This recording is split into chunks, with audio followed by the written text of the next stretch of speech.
Rio Negro e Solimões, quarta parte. As canções da dupla Rio Negro e Solimões têm bastante uso de sanfona, viola, violão, estilo country, que mistura muitos instrumentos aí do clássico sertanejo. O seu maior parceiro aí é o Domiciano, no caso do Rio Negro, nas canções.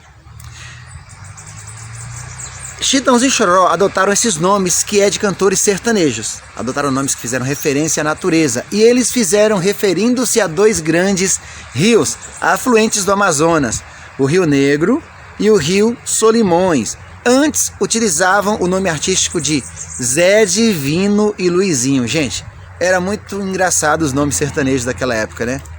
Pois é. Acende a luz que apagou.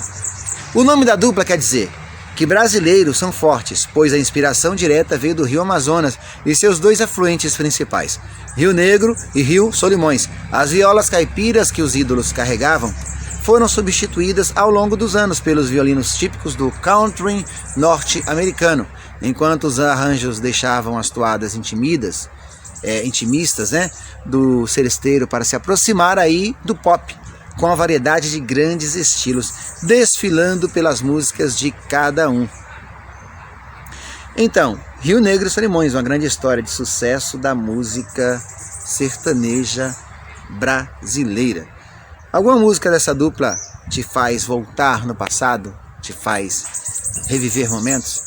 Sim ou não? Escreve aqui nos comentários, deixe sua opinião, tá bom? Lembrando que você também pode fazer vídeos na natureza, olha que beleza, ó.